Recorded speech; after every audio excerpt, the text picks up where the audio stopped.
Play Alchemy. Welcome to Play Alchemy. Today I have my friends Sarah and Sarah, and they're both alumni of the Playful Leadership Programme. And I'm Portia Turn, and I'm the creator of Playful Leadership, as well as the imaginator of the School of Play. So welcome. Hi Sarah, how about you tell us a bit about yourselves and what you're doing today? I'm Sarah. I am based in Wolverhampton, so I work at the University of Wolverhampton, which is how I ended up being introduced to Portia and Portia's work. And it's also how I met Sarah. So our stories kind of interlink, I guess, don't they? And in fact, our stories were kind of on the periphery of each other for a few years before we became Sarah and Sarah. And then in fact we were just Sarah and other Sarah before we became Sarah and Sarah. And yeah, so Sarah's story is basically the same. I live in Stafford and work as an artist with a studio in Wolverhampton. And I used to work at the university there, which is where me and Sarah met. And I think before we kind of met Portia and learned about playful leadership and all those things, we were starting to kind of think about what a joint art practice was for ourselves, and kind of acknowledging Sarah and Sarah rather than Sarah and other Sarah. We have a studio space together where that was like kind of our playground for like doing silly things, and I think we were kind of recognising the joy of doing those silly things, and the kind of importance of that at that point in our lives and things as well, before we were kind of really recognising the full value of play and like where play comes into other things. Because when we first started talking about maybe we should create something together, do something together, we were looking at our similarities, weren't we? Yeah. Like, so our previous art practice had a lot of similar themes, and for a few years we were going, we should do something together. And then we eventually did, just started off making a list of things that we have in common. And then we kind of really focused on the silly things in that list. So food, most notably. And just this silly really silly things that we find like funny. But you know, that kind of like when you get the giggles about something, and it's the kind of humour that you can kind of have with a friend where it's definitely not something that would translate out of that moment. But we were kind of weirdly pulling attention to that moment and going, aren't these kind of situations interesting? Yeah, so Sarah, tell us about, you did some kind of lunch club or food club initiative at university to bring the students together. Yeah. Started as what was known as Coach's Kitchen, but that was off the back of the residency in the art school, wasn't it? Yeah, so basically when I worked at the university, me and Sarah were both working the same job at the time, and I think definitely me, but both of us were kind of constantly looking for ways to approach that role in a more creative way. And particularly during the sort of summer break, when you work in academia, there's like this period of a lot of development, a lot of conversations, and a lot of kind of thinking of ideas and solutions. We had this opportunity during that summer break where the School of Art were hosting a week-long studio retreat. And having come from the School of Art, it's something that I'd like engaged with before, and like I kind of knew that I would enjoy it and things. But what was kind of interesting about that year was they'd themed it, and the theme was cross-contamination. This was before the pandemic. But as I was working in this, that me and Sarah were both working in this team of colleagues that came from a lot of different types of specialisms, and we'd always seen our strengths as a team as the fact that we could kind of approach things from these really different perspectives and with really different experiences of being a student, being at the university, being in Wolverhampton, all those things. So we attended the studio residency in the art school together as our kind of representation of cross-contamination. So I was kind of introducing our colleagues from like history and war studies, or religion and philosophy, and policing, and kind of all these varied subjects into what it was like to be in the studios as an artist at the art school.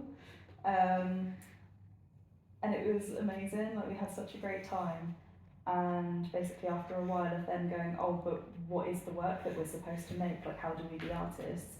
Eventually it kind of dawned on us that us kind of just being together and doing what we normally do, which is kind of centering all our conversations and things around food.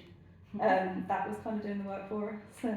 And so yeah, we started embracing food and making kind of communal lunches in the studio for like the other people that were in the residency with us, and we started to just kind of observe how it would pull people to a space and the kind of space that it would shape and the kind of conversations that would happen there. It was like kind of became like a common room, like this really informal, friendly space where people would kind of go for a bit of a respite, or gravitate there too for like when they needed a break or just a chat or a step away. And yeah, like obviously it was a really valuable week, and that experience itself was great, but it kind of, coming away from that, we were like, okay, so that was 1 week, but like there's stuff here that we should use, like in terms of a coaching practice, which is what we're kind of doing with the students. And we started to question how that could translate into student support, and the value of those kinds of spaces, and how to the kinds of activity that would encourage them. I dare say some really lucky students to have such playful coaches. Now I think our listeners and viewers are probably wondering what the Sarahs are doing. So could you describe what it is you're doing? I am spinning yarn using a potato and a tent peg, which is something I've newly discovered can work, and I'm stupidly proud of it. And this is the one that I learned to make today, so I feel very proud about this as well. I'm doing some crochet. I'm actually kind of working on a blanket that I started about 2 years ago, just with the centre part, ran out of wool, and then went, okay, that's done then. And then found it a couple of months ago and went, it's not done, actually, I'm not finished with that. So yeah, it's currently about lap sized. So yeah, still some work to go on there. Yeah. So Sarah, you were telling me a bit about how you came across crocheting and what kept you going with this art. Can you tell a little bit about why it is that you're so passionate about crocheting? So I have had a lot of hobbies over my life, always kind of creative hobbies.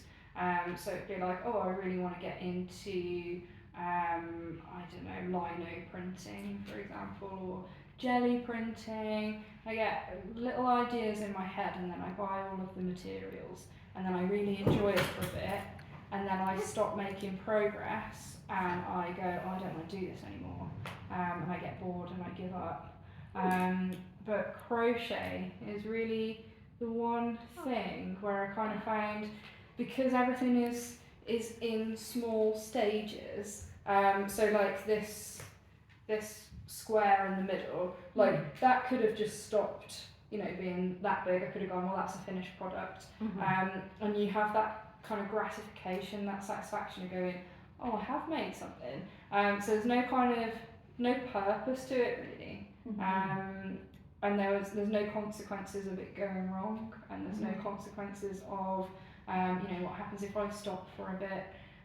So I found that it's the one thing that I just don't get bored of.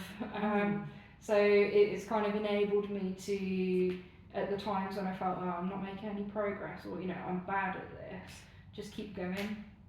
And yeah, that's really kind of rewarding. Just being able to create something for yourself. Mainly blankets, don't get me wrong. Most of what I make is granny squares, endless granny squares. Making blankets, so my house is now full of them.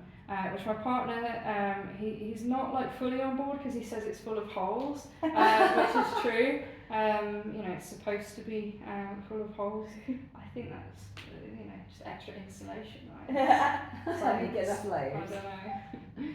And that's one definition of true play is play for play's sake, isn't it? Without a specific outcome, and then to see where it takes you.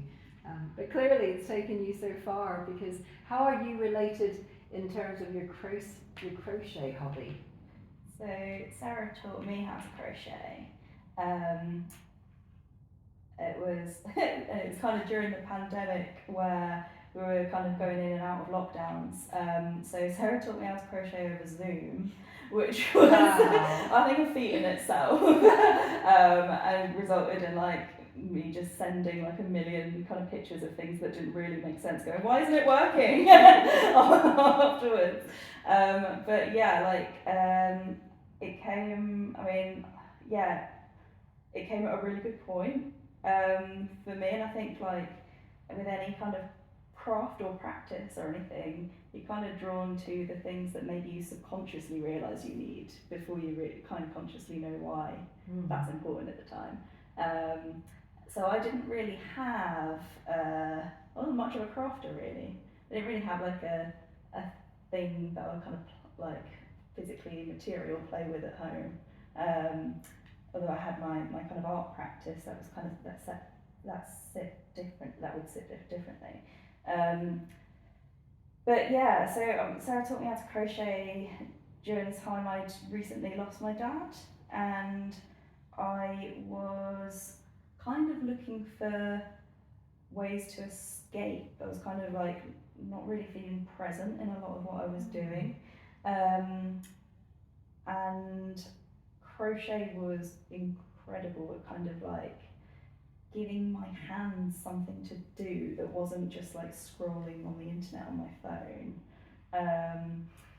and kind of getting obsessively lost in weird thoughts and things. And I found that keeping my hands busy every evening and in between whatever I could during the day, it would stop my head from kind of wandering, and it would give me kind of a focus and a goal, and what Sarah was saying, the kind of small increments of it was really magical. I think there's definitely something in that in terms of what it does to you psychologically, I think.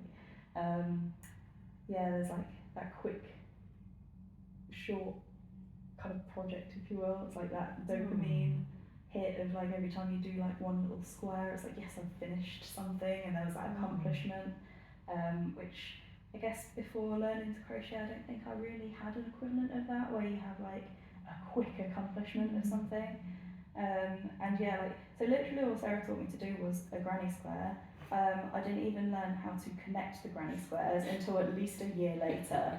All I was doing was endless granny squares, and I was literally stopping at the size of a small kind of coaster sized square, so they weren't anything useful at all. They were just piles and piles and piles of these granny squares.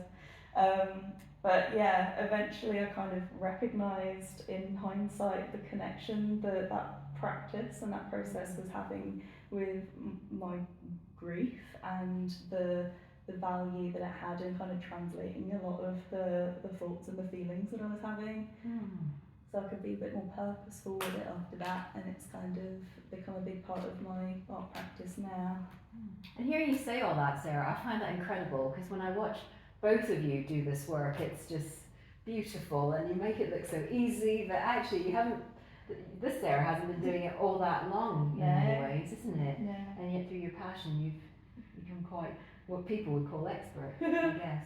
And I think what brings the three of us together is this common appreciation of the true power of play, because very often I think there's this understanding of play being something very slappy, clappy, happy. It's all pink and bright colours, and it's perhaps a bit over optimistic, and this idea of escaping from reality and the difficult things in life.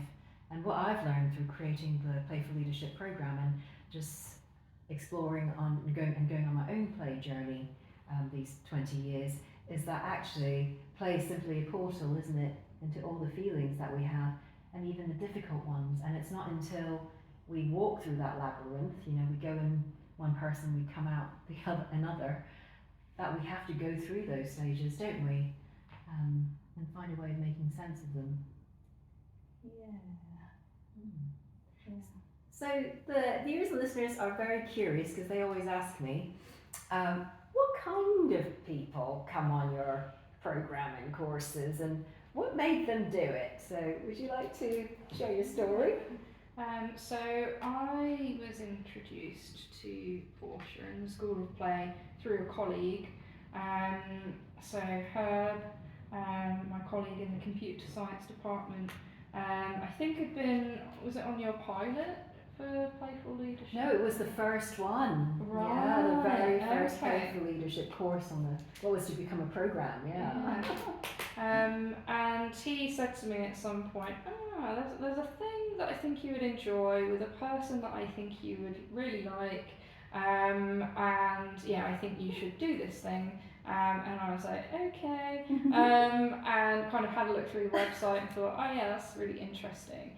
And I kind of had in mind that, this would be something, presumably Herb's thinking, you can get some kind of ideas here for my own coaching practice at the university, for the benefit maybe of the people that I was working with.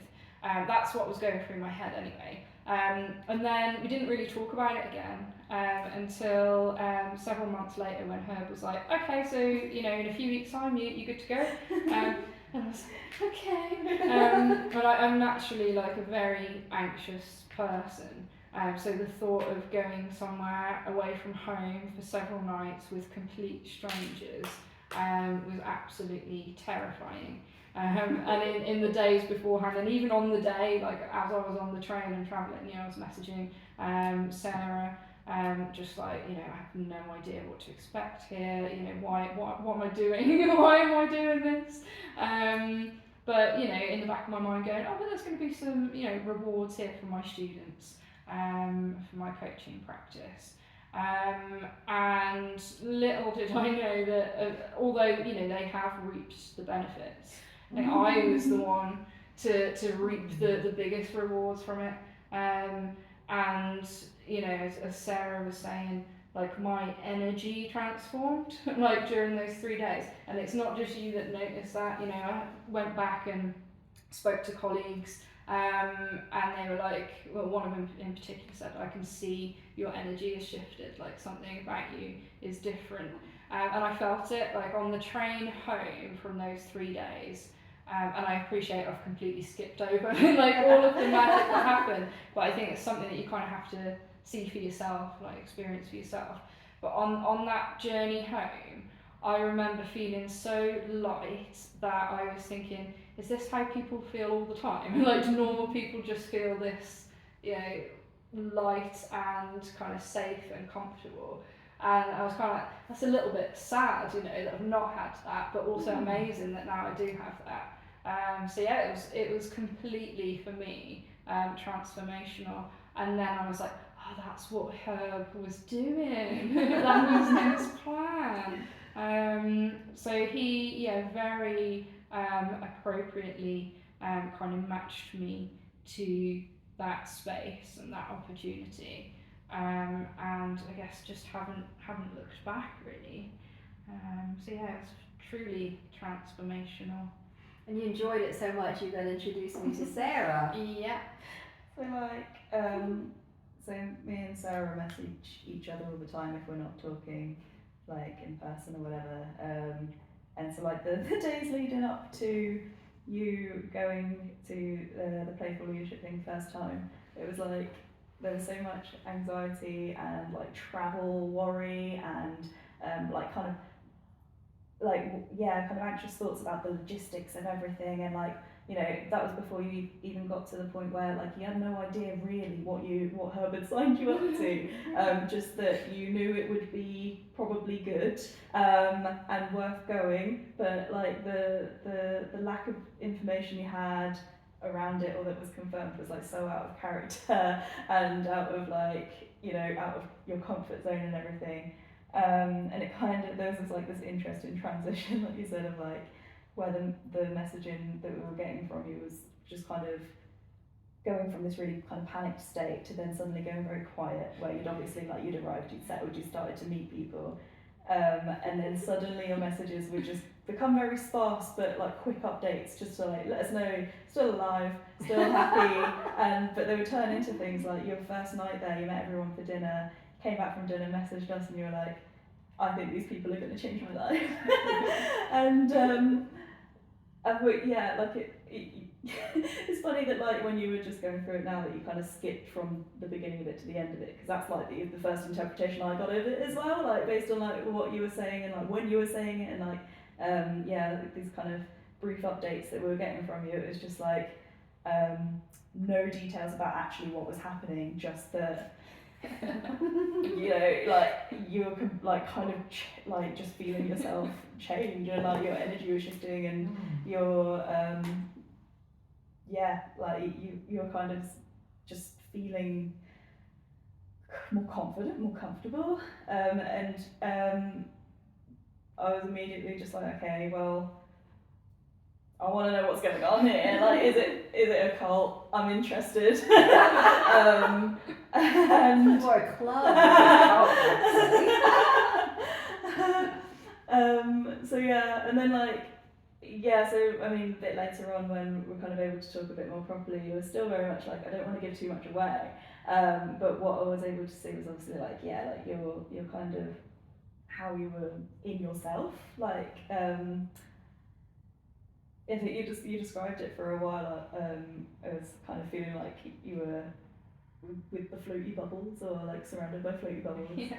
There was like that kind of floaty feeling, and like you could kind of tell with how you were kind of talking about things, and how you were in yourself, and then like yeah, I was starting to get ideas of like what was involved based on like the gifts that you came back with, and like the kind of practices you were starting to introduce, like you'd started to do watercolours as like a kind of daily practice, just like small touches of like activity that was like new for you and with no pressure, and that was like, yeah, I think that was the key, was like finding things that you were just enjoying for like the sake of enjoying it. And yeah, so then when I had the opportunity to be introduced to you, and I was just like, let me in, I want this. Yeah, so we met online a couple of times, didn't we? And Yeah. before I went on one of the Playful Leadership. Yeah, we met on the 4 Seasons online short Yeah. course, half a day. I think that's the thing with play. One of the ways of describing the phenomenon of play is I describe it as the Marmite effect. So people either love it or hate it when they hear me talk about that. I'm a play researcher and I have this leadership program and this is the approach. And either people run a mile and never look back, and this is, you know, pre-COVID time, and they just self-social distance automatically, or they'd be so excited they just start telling me about, you know, the hobby they used to have when they were a child but haven't been able to do since because of pressures of work and family and stuff like that. But very often as well, if we keep in touch, then maybe a few months later or the next time we bump into each other, and this might be in the Agile community or elsewhere, they'd say, oh, you know, since we last spoke, I've picked up that hobby again. And it might be horse riding, it might be, I don't know, more computer gaming, whatever it might be. And it's just lovely to hear that's really all it takes, isn't it, to remember what we enjoyed when we were little. Yeah. So if there's one tip or hint or something you'd like to share of how adults can have more play in their lives, what would it be? Just make some space, some time. So something I started doing after my first playful leadership experience was making room for midweek joy. I love that midweek joy. It kind of, if you give it a name, that's permission. Then it's like, Sounds well, I've got to amazing. do my thing. So even if it's just that one time per week, then okay, I've kind of earned this. It's Wednesday, so I'm gonna have, even if it's just an hour, like doing some watercolor or playing with some Lego or something like that. Then yeah, if you don't kind of make the space all the time for it, then it's probably not going to happen. You're going to talk yourself out of it. So yeah, give it a nice little name, and then it's more likely to happen, I think. Oh, love it, midweek joy. What about you, Sarah? I think I got a lot of value over like the kinds of discussions we would have over different play languages and like what play can look like for different people. And I think there's an important thing around kind of acknowledging what play looks like for you. Because like what you said, like some people just don't get it when you start talking about play, and they kind of like don't see them in it, or don't identify. And I think like it's about how you like what you understand play to be, and that it doesn't always look like this kind of immediate perception of like this happy clappy thing, like you said. And it's like it doesn't have to be childish or messy or embarrassing, like it doesn't have to be anything like that.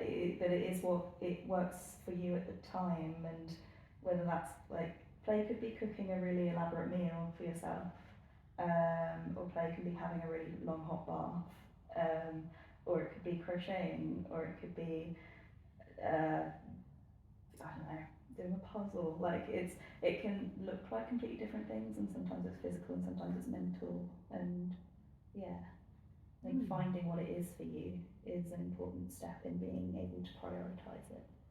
Thank you, Sarah. Finding what play looks like and feels like and sounds like for you.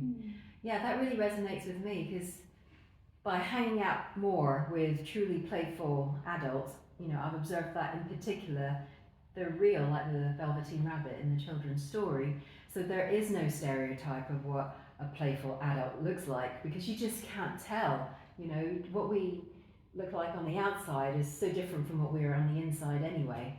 And it's been an absolute delight, hanging out with not just zombies, be it in the corporate world or elsewhere, but with real, living, breathing, fully present adults. And it allows you to do really scary things like, start a podcast and hang out with friends. And I think that's the thing, isn't it? That when you're an explorer, to be surrounded by companions who understand a little bit about what play looks like, and your way of play might look nothing like theirs, but that all of them can coexist because everything belongs, then it's just an uplifting experience, even though it could be a bumpy ride as we rediscover ourselves through play. Well, thank you so much for our time together today and coming here to play with me. And could you tell us just where we'd find you if you wanted to find out more about Sarah and Sarah's work? I guess Instagram's probably our best. Now, we're Sarah and Sarah, but I think there's an underscore everywhere, so it's underscore Sarah underscore and underscore Sarah underscore, I think. Yeah. Because Sarah and Sarah was taken. So we had to make it as That's complicated as good. possible. Yeah. I'm sure they're doing a good job too, then. So I'll be sure to add your handle in there. And what about you, Sarah? Any more to add? So I've got an Instagram and website for my own practice as well. So my website is sarah-byrne.com. That's BYRNE. And my Instagram is Sarah Queen of Rat, which doesn't make any sense because I don't own rats anymore, but I used to. It's Queen of Rats, not Queen of Rap. That's the first time you told me that. That's my other persona is the Queen of Rats. Queen of Rats, love it. And if ever you want to find out more about true play and what it means and how you can spread the joy of it, be it at work or at home with your family and loved ones, then I'm playing at the schoolofplay.org. So all the best and happy 2024. Play on, play well.